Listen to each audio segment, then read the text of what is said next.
Filipenses 4, versículo 6 ao versículo 9, que nos diz assim: Não andeis ansiosos de coisa alguma, em tudo, porém, sejam conhecidas diante de Deus as vossas petições pela oração e pela súplica, com ações de graças.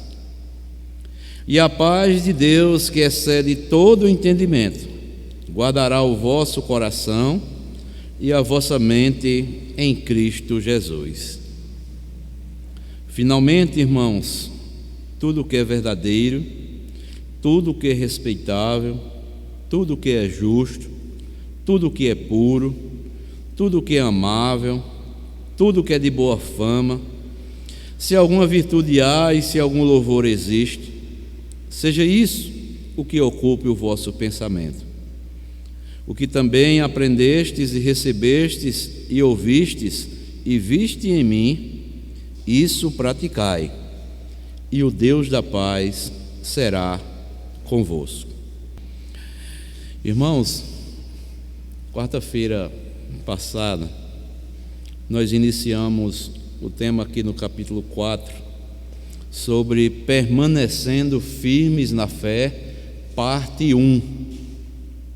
E nós vimos que aqui do versículo 1 do capítulo 4 até o versículo 5, nós vimos pelo menos 4 atitudes pelas quais o apóstolo Paulo escreveu aos crentes de Filipos, e também serve para nós e a todos os cristãos de todas as épocas, para permanecermos firmes. E vimos pelo menos 4 atitudes que Paulo nos ensina para permanecermos firmes na fé. No capítulo 4, o versículo 2 e o versículo 3, nós vimos que Paulo nos mostra que devemos ter a primeira atitude, é a seguinte: lutar para preservarmos a união da igreja. O versículo 2 e o versículo 3. O versículo 4, Paulo mostra outra atitude para nós permanecermos firmes na fé: é obedecendo o mandamento da alegria. A terceira atitude está no versículo 5, a parte A, que nós devemos ser moderados, pessoas cristãs moderadas.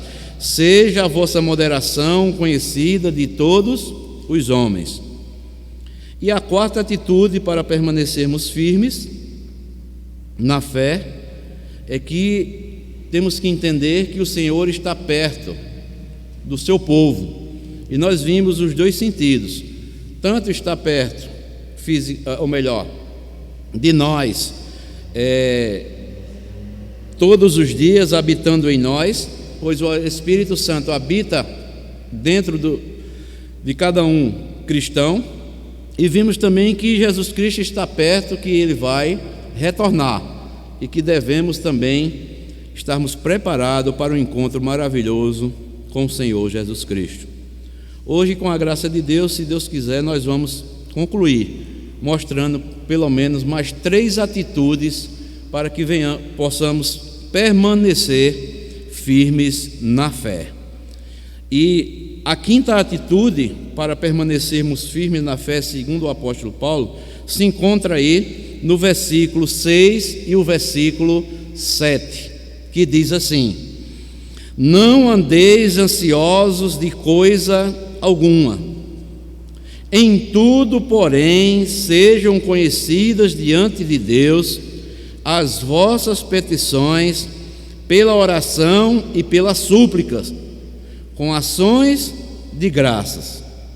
E e a paz de Deus, que excede todo o entendimento, guardará o vosso coração e a vossa mente em Cristo Jesus.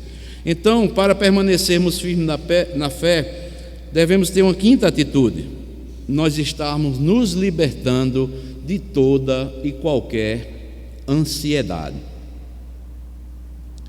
Paulo diz: não andeis ansiosos de coisa alguma. Esta é a recomendação aqui do apóstolo Paulo. E, amados irmãos, tanto o apóstolo Paulo como o Senhor Jesus Cristo, lá em Mateus, capítulo 6, ele nos ensina que a ansiedade é grande inimiga da estabilidade. Quando a ansiedade vem, é normal que venhamos ficar o quê?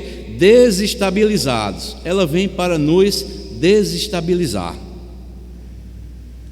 E Jesus ensina também lá em Mateus que a ansiedade, ela é uma das filhas da incredulidade. Porque Jesus disse: porque os gentios é que se preocupam com estas coisas. Aqueles que não conhecem a Deus, tanto no vestir como pelo comer, os gentios é quem se preocupam, mas vós não andeis ansiosos, disse o Senhor Jesus Cristo. Então, a ansiedade, ela é filha única da incredulidade e da desconfiança. Querendo ou não, amados irmãos, quando ficamos ansiosos, nós não estamos, ou talvez um momento de fraqueza nossa, estamos desconfiando de quê? Da providência de Deus sobre as nossas vidas. Vejam que coisa interessante. Muitas coisas podem tirar nossa tranquilidade. Vai gerar em nós uma preocupação excessiva pelas necessidades físicas, como comer, beber e vestir. Ou talvez por empreendimentos que precisamos realizar, como comprar, vender ou negociar. E também pode tirar nossa tranquilidade são as pessoas, familiares, amigos, irmãos, e aí vai, né? E essas coisas, amados irmãos, podem tirar a nossa tranquilidade, porque pode gerar em nós uma preocupação excessiva, tanto pelas coisas físicas, ou por empreendimentos, ou por pessoas. Nós estamos num mundo, amados irmãos, principalmente nos dias em que vivemos, e não foi à toa que Jesus, lá em Mateus 6, versículo 25 ao 34, está escrito para a sua igreja. Jesus disse que a inquietação ou a preocupação excessiva gera sofrimentos e nada pode alterar o curso da nossa vida. Porque quando ficamos ansiosos, às vezes pensamos que vai acontecer algo, coisa esta que nunca pode acontecer, e criamos um problema. Talvez a ansiedade gere em nós um problema que não está existindo ou que não vai existir, e isto vai tirar o quê? A nossa tranquilidade, e vai gerar inquietação e preocupação.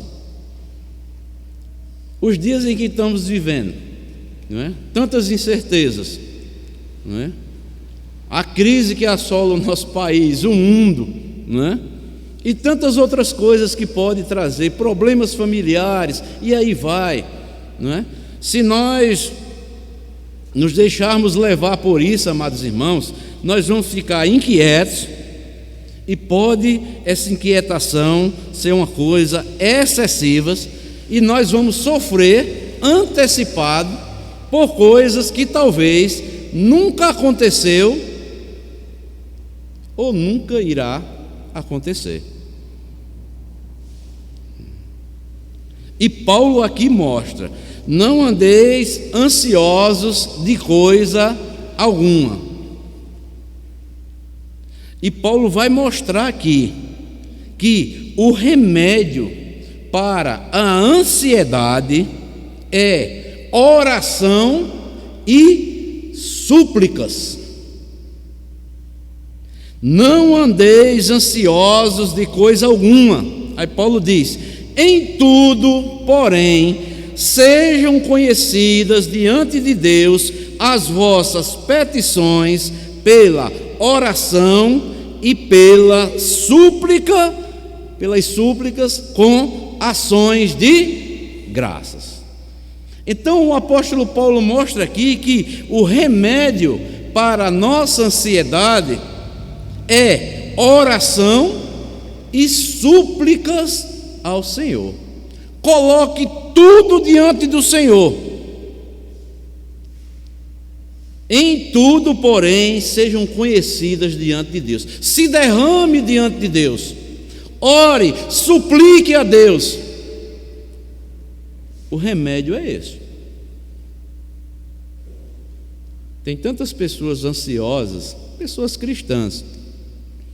Eu acho interessante que não tenho nada contra a psicologia, mas pessoas cristãs passam horas, se abrem com psicólogos, 1 hora, 2 horas, mas muitos cristãos estão ansiosos, até depressivos, muitas vezes, e em casa não se abrem com o maior psicólogo da alma, que é Jesus Cristo. Desabafe diante de Jesus, assim como você desabafa diante de um psicólogo humano.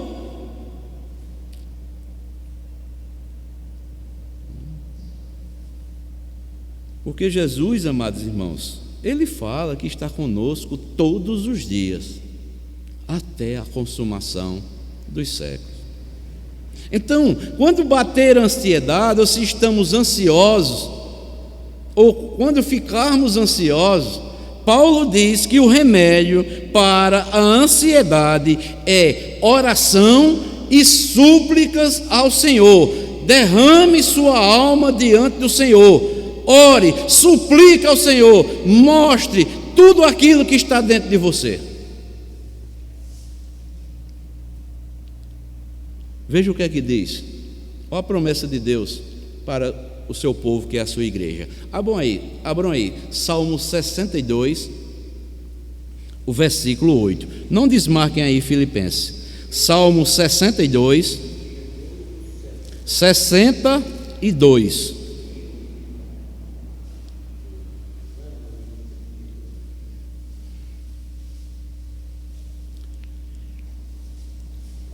Salmo 62, versículo 8.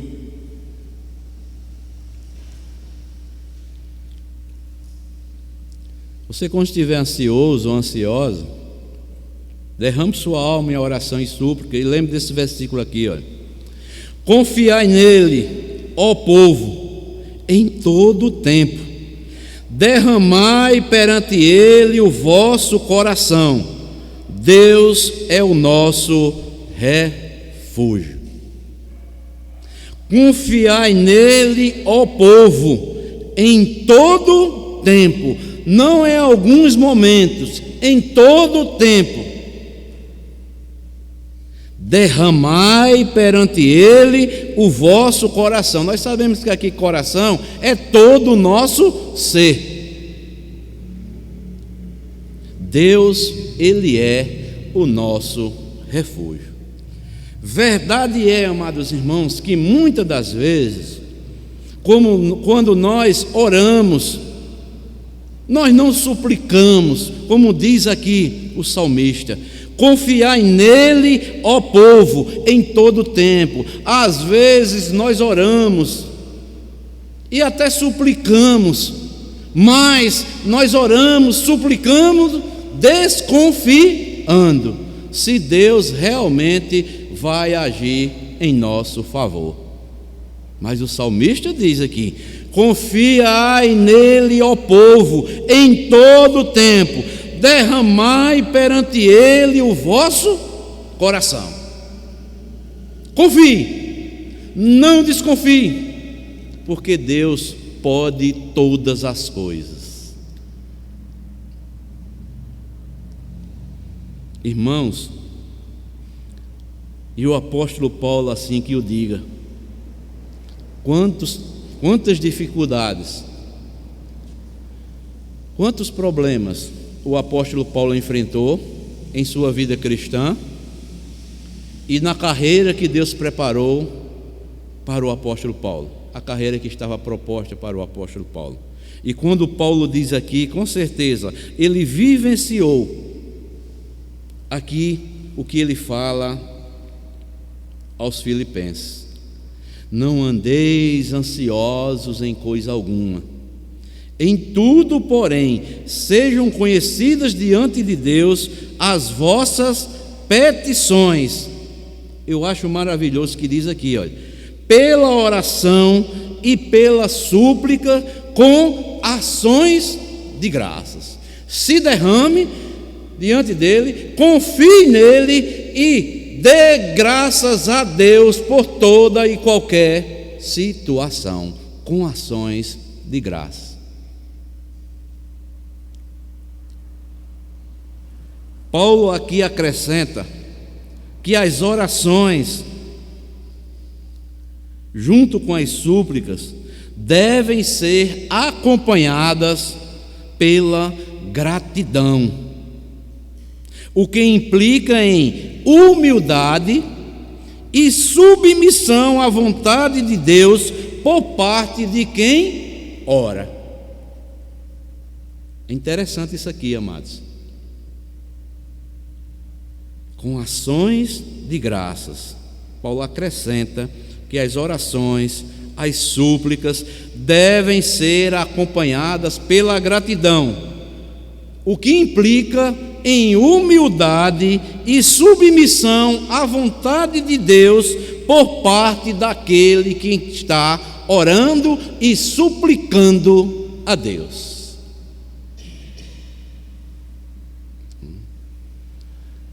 É fácil, amados irmãos, você estar enfrentando uma situação adversa. Talvez a ansiedade esteja já corroendo dentro de nós. Ficamos inquietos. Nós orarmos, nós suplicarmos e ao mesmo tempo com ações de graças, com gratidão, mas tudo isso para demonstrar a nossa humildade, porque estamos nos submetendo, porque nada é permitido ao homem se do céu não for concedido. Demonstrando também a nossa submissão à vontade de Deus, porque estamos orando a um Deus que tudo vê, que tudo pode e que tudo pode fazer em prol daquele que suplica a Ele com ações de graça.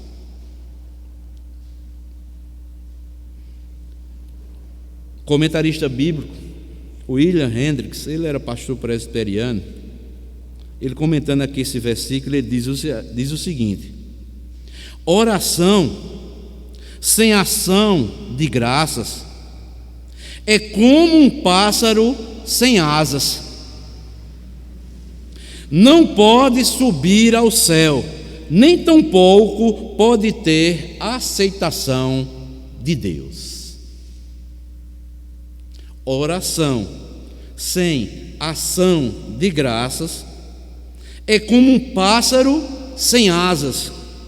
Não pode subir ao céu, nem tampouco pode ter a aceitação de Deus.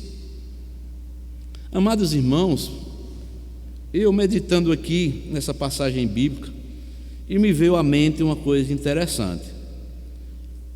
Pura verdade o que o apóstolo Paulo está dizendo. Porque tudo que vem à minha vida ou à sua vida tem que ter a permissão de Deus. Nada é concedido ao homem se do céu não lhe for permitido. Agora, existem situações adversas que Deus permite em nossas vidas para nos provar, para nos aperfeiçoar, para crescermos na fé e Deus agir com poder em nossas vidas.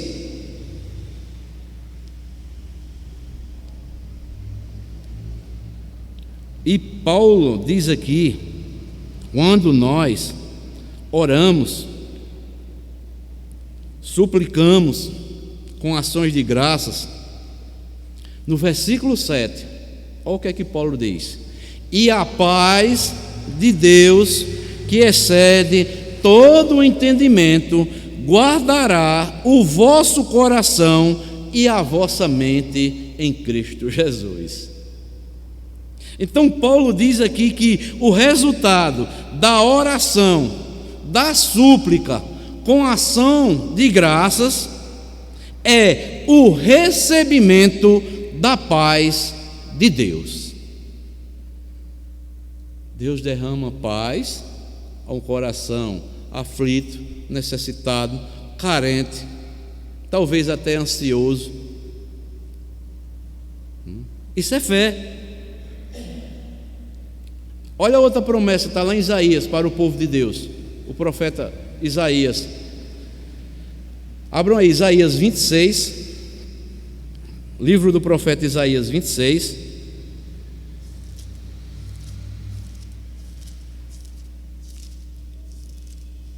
Isaías 26.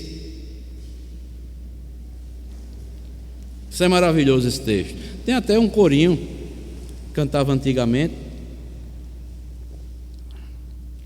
e tinha essa letra aqui. Isaías 26, versículo 3: Tu, Senhor, conservarás em perfeita paz aquele cujo propósito é firme, porque ele confia em ti. Deus, tu, Senhor, conservará em perfeita paz aquele cujo propósito é firme, porque ele confia em ti. Não sei se os irmãos aí mais antigos lembram, né? Tu guardarás em perfeita paz, né? Aquele cujo propósito é firme, porque ele confia em ti. Então, amados irmãos, o apóstolo Paulo nos mostra aqui que Paulo, profundo conhecedor das Escrituras do Antigo Testamento, ele diz que o resultado da oração é o recebimento da paz de Deus, porque Deus conserva em perfeita paz aqueles cujo propósito é firme, porque estes confiam em Deus. Então, amados, Deus derrama paz na nossa mente e no nosso coração, destruindo toda a nossa ansiedade.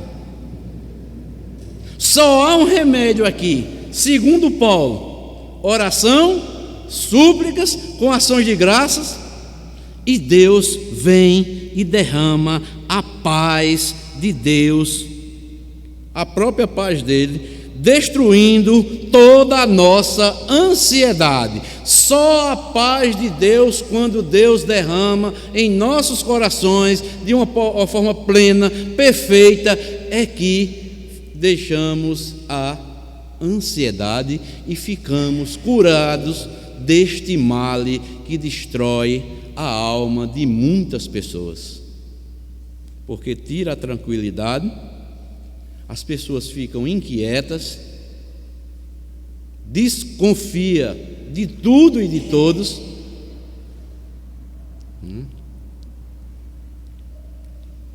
e alguém já comentou esse texto aqui também, dizendo que o quê?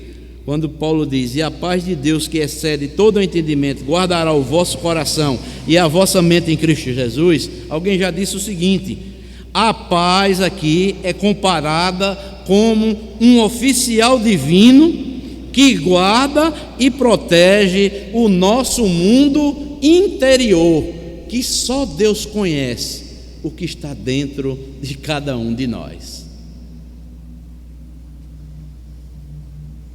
E verdade é, amados, quem é capaz de conhecer os corações, o meu, o dos irmãos, das irmãs que estão aqui? Ninguém, só Deus.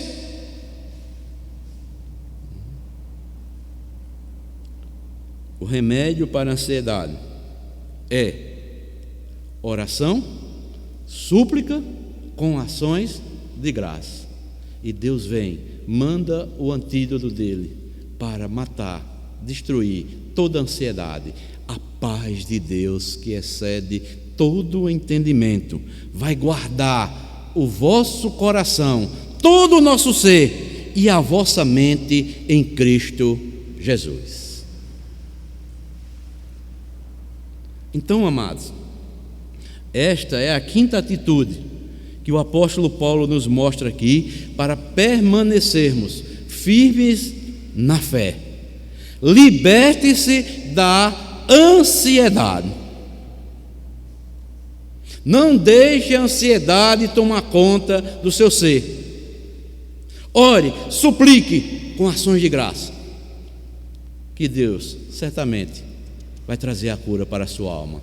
Ele vai derramar a paz, vai vir e curar tudo aquilo que há dentro de nós, no nosso interior. Esta é a quinta atitude para permanecermos firmes na fé. Mas há uma sexta atitude. Capítulo 4, versículo 8.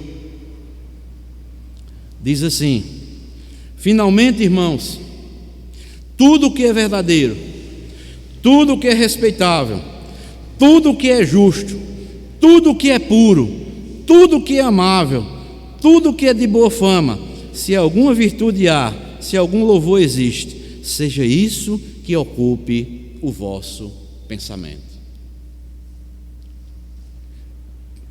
Sexta atitude para nos mantermos firmes na fé: ocupar a nossa mente com bons pensamentos. Para permanecermos firmes no Senhor, precisamos cuidar da nossa mente. Foi o que o apóstolo Paulo aqui recomendou. Uma mente cheia de paz deve se ocupar por tudo aquilo que é verdadeiro, respeitável, justo, puro, amável e de boa reputação. Amados irmãos, e quando nós lemos as cartas paulinas, o apóstolo Paulo, ele sempre faz essas recomendações em todas as suas cartas, para que nós venhamos ter atitudes como cristãos maduros, cristãos que estejam vivendo de acordo com os ensinamentos do Senhor. E isto é o que deve estar ocupando a nossa mente e não a ansiedade, porque quando nós oramos, nós suplicamos com ações de graça, a paz de Deus é derramada em nosso interior e nós devemos ocupar agora a nossa mente com todas essas recomendações aqui que Paulo nos mostra, porque faz parte de quê? Do aprendizado que Deus, dia após dia, semana após semana, Ele nos ensina por intermédio da sua palavra. Veja o que é que diz Paulo aí, Efésios 4, 25.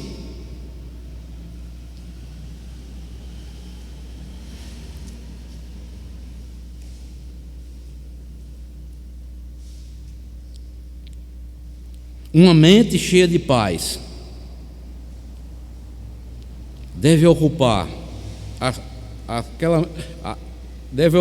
por tudo aquilo, primeiramente, que é verdadeiro. Efésios 4, versículo 25. Por isso, deixando a mentira, fale cada um a verdade com o seu próximo, porque somos membros uns dos outros. Tudo que é verdadeiro, não fale nada de mentira, nada duvidoso, fale sempre e viva sempre a verdade. Mas também tudo que é respeitável. 1 Timóteo, capítulo 6. 1 Timóteo, capítulo 6.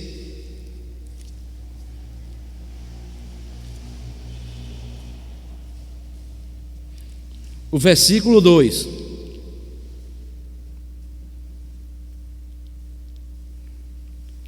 Aqui Paulo ensina sobre um deve viver senhores e servos, mas se aplica também a todo cristão, que diz assim: também os que têm senhor fiel, não o tratem com desrespeito, porque, irmão, pelo contrário, trabalhe ainda mais, pois ele que partilha do seu bom serviço é crente amado, ensina e recomenda essas coisas. Ou seja, devemos o quê?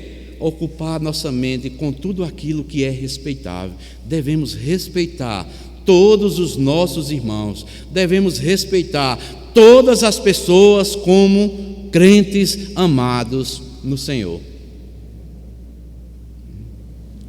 Mas também Paulo mostra aí tudo o que é justo. Está em Colossenses, voltando um pouco aí, Colossenses, capítulo 4.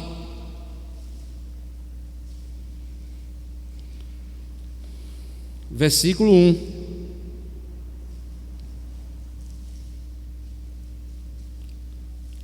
Novamente, senhores e servos. Paulo escreve também aos Colossenses e faz essa recomendação. Senhores, capítulo 4, versículo 1. Tratai os servos com quê? Com justiça e com equidade, certos de que também vos tendes Senhor no céu. Então, seja justo para com todas as pessoas. Não haja com injustiça. Ocupem suas mentes com o que é verdadeiro, com o que é respeitável, com aquilo que é justo, mas também com aquilo que é puro. Novamente, 1 Timóteo capítulo 5 agora. 1 Timóteo capítulo 5, Paulo recomendando a Timóteo.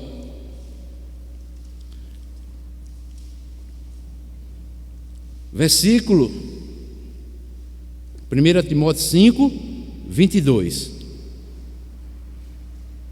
A ninguém imponhas precipitadamente as mãos, não te tornes cúmplice de pecados de outrem, conserva-te a ti mesmo o que?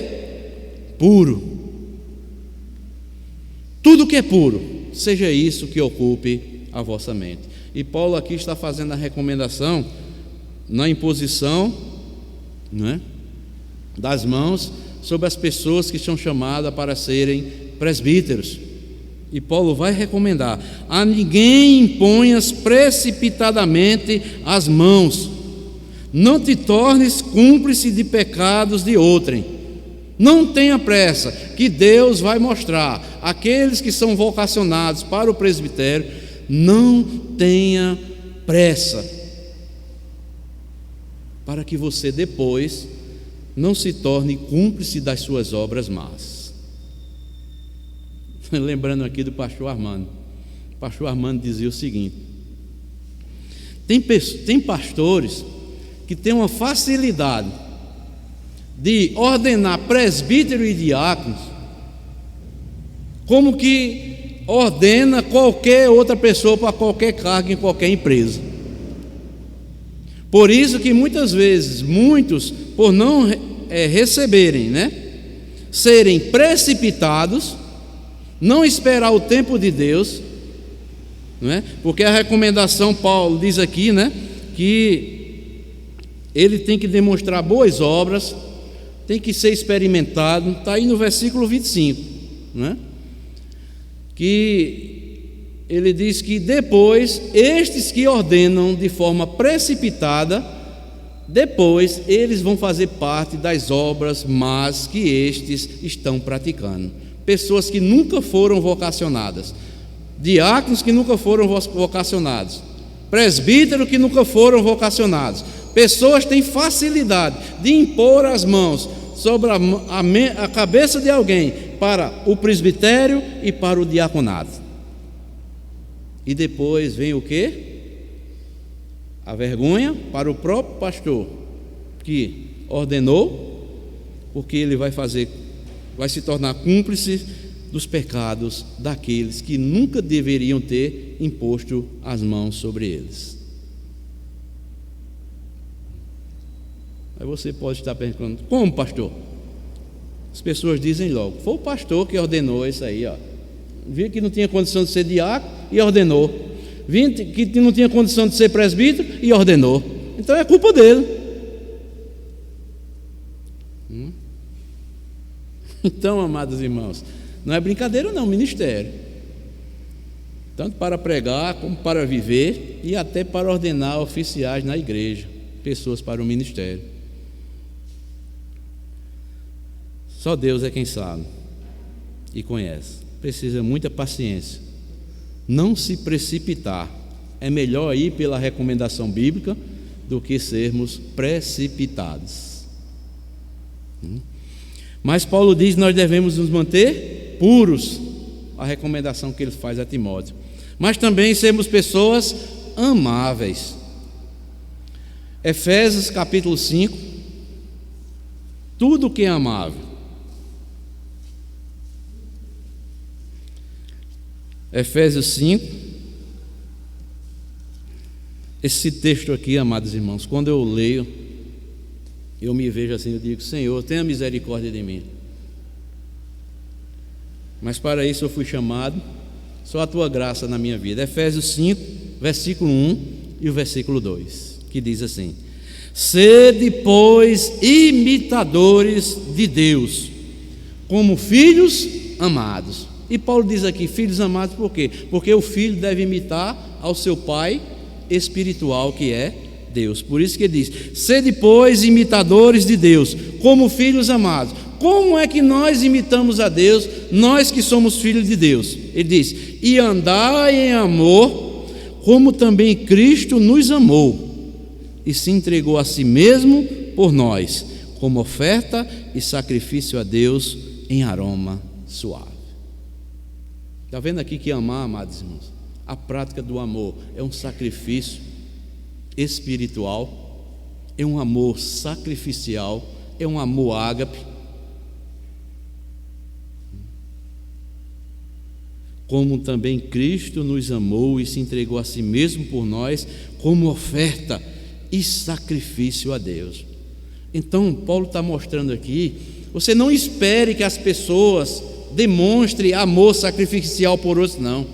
É algo voluntário, é para você se dispor. Não espere que os outros pratiquem o amor e para que você venha praticar. Assim como Cristo se ofereceu como sacrifício, não é? A Deus, foi algo voluntário. Então também nós voluntariamente devemos amar uns aos outros de forma sacrificial. E como é que nós amamos de outros de forma sacrificial? Como irmãos em Cristo. Irmãos, se você for olhar para o pastor Valdes, você vai ver imperfeições, você vai ver falhas.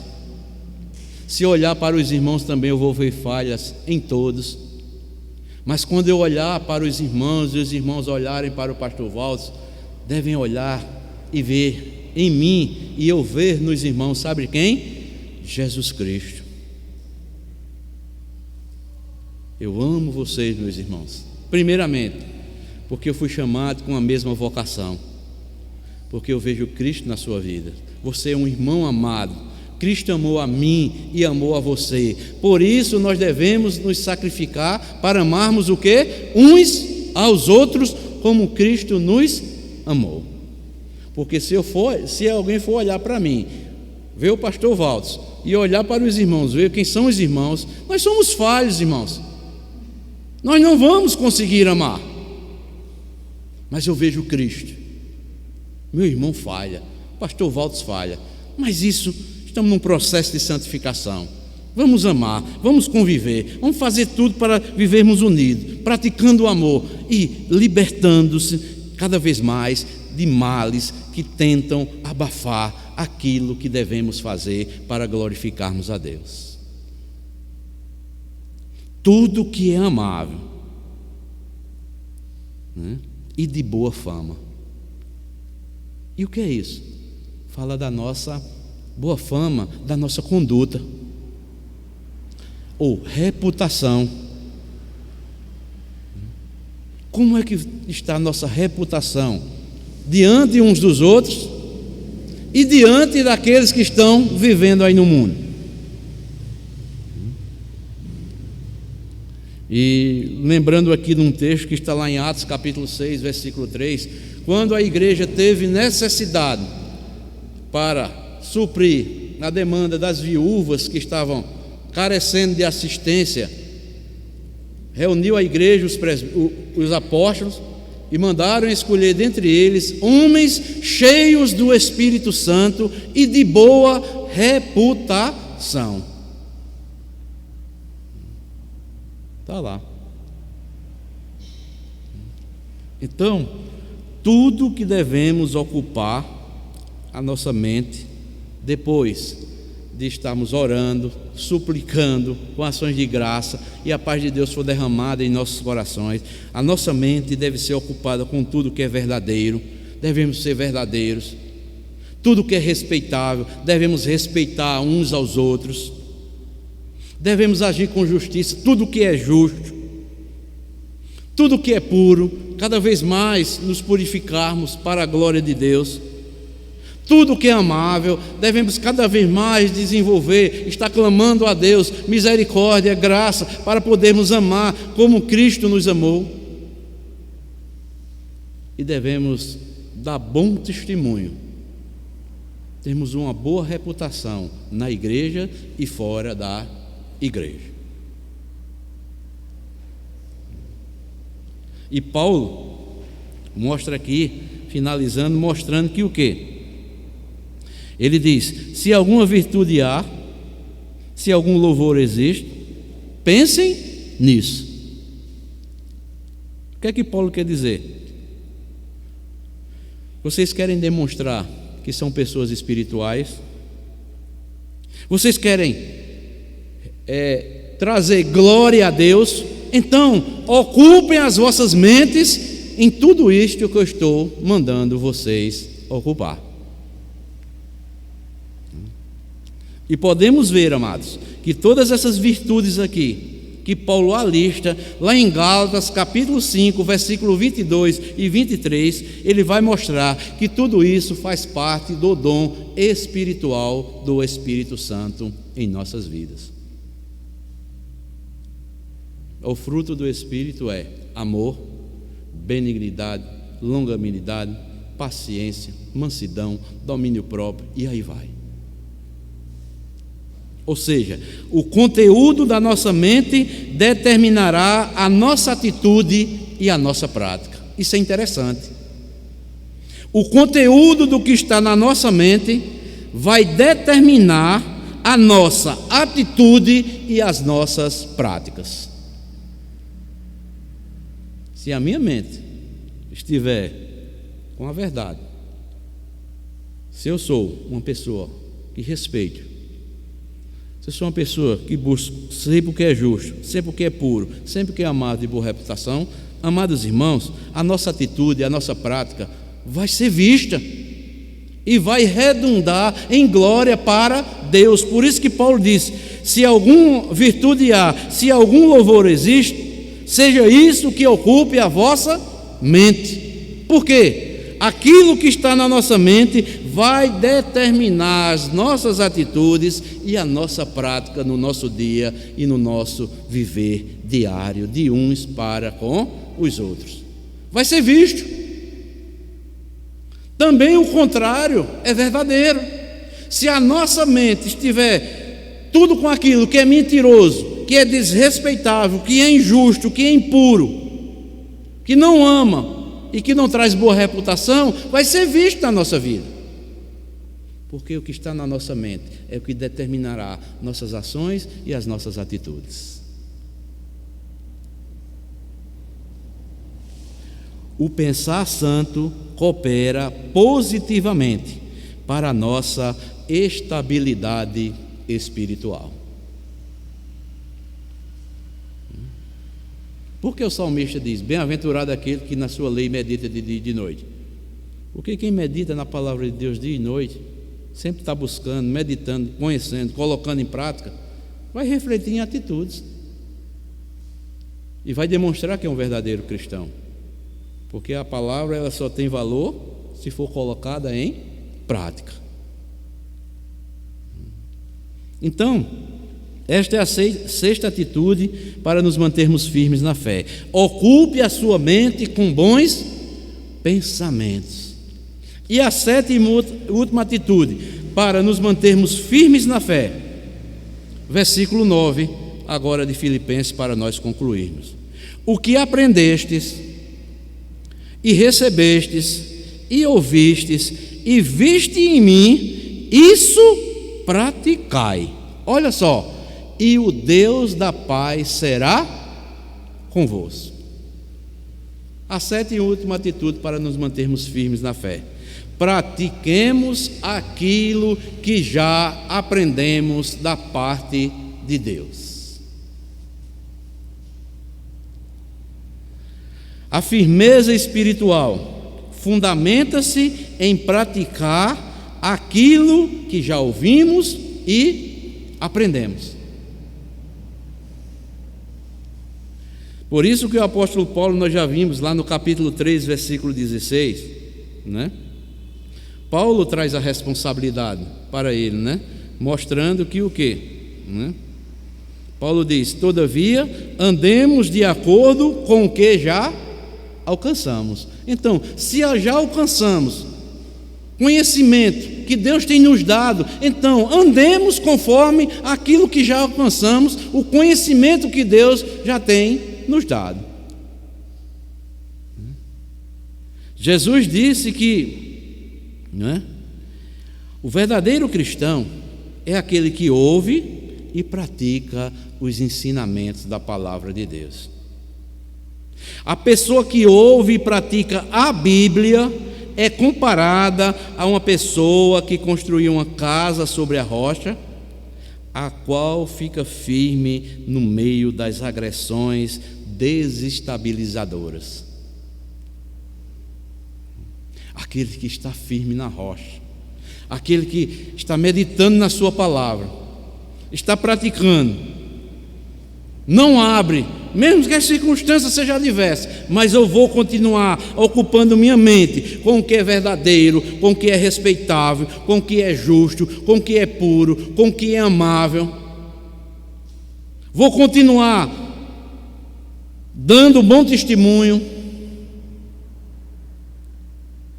Vai permanecer firme. Pode vir a tempestade que vier, nada abalará ele, porque ele está firme na presença do Senhor. Paulo usa aqui pelo menos 4 verbos. Olha só: o que também aprendestes, Deus nos ensina; recebestes, Deus nos dá todo o ensinamento necessário; ouvistes, Deus nos deu ouvido para ouvir; e vistes em mim. E o que podemos ver? O testemunho da vida do apóstolo Paulo é positivo ou negativo? Positivo. Então Paulo, amados irmãos, ele aprendeu de Cristo. Ele disse: aprendi a viver contente em toda e qualquer situação. Ele recebeu, e recebestes, ele recebeu da parte de Deus todo o conhecimento que ele necessitava acerca de Cristo. Ele ouviu o chamado dele, o próprio Cristo chamou ele para ser apóstolo, e ele viu Cristo quando foi chamado para o seu ministério. Então, amados, Tiago também nos alerta que não devemos ser meros ouvintes, mas operosos e praticantes da palavra de Deus. E o que é isso? Obediência gera estabilidade espiritual. Você quer saber se uma pessoa ela é estabilizada, se ela é firme na sua fé? A palavra-chave é obediência. Se ela obedece, obedecer aqui, amados, é colocar em prática aquilo que já recebeu. É profundo, mas ao mesmo tempo é maravilhoso. Então, amados, Concluindo, para termos, ou nos mantermos firmes na fé, precisamos, nós vimos, lutarmos pela união da igreja, obedecer ao mandamento da alegria, aceitar que Deus está perto cada vez mais de nós, sermos pessoas moderadas, superarmos a ansiedade pela oração, súplica e ação de graça, pensar e meditar em coisas boas, como nós vimos, e praticar o que já aprendemos na palavra de Deus. Aí sim, nós nos manteremos firmes na fé e seremos pessoas com estabilidade espiritual aprovada por Deus. Então, amados, são estas atitudes que nós devemos colocar em prática para nos mantermos firmes na fé no Senhor Jesus Cristo. Então, que Deus nos ajude, que Deus nos fortaleça, derrame graça sobre as nossas vidas, para colocarmos em prática todos os seus ensinamentos. Na próxima semana, nós vamos concluir, se der tempo, o versículo 10 ao versículo 23, aprendendo a viver contente. Nós somos pessoas contentes? Você é uma pessoa contente no que Cristo já tem lhe dado, ou já lhe deu, ou murmuramos ainda por tantas outras coisas? Então, amados, Deus abençoe a todos. Esta é a mensagem de Deus para as nossas vidas nesta noite.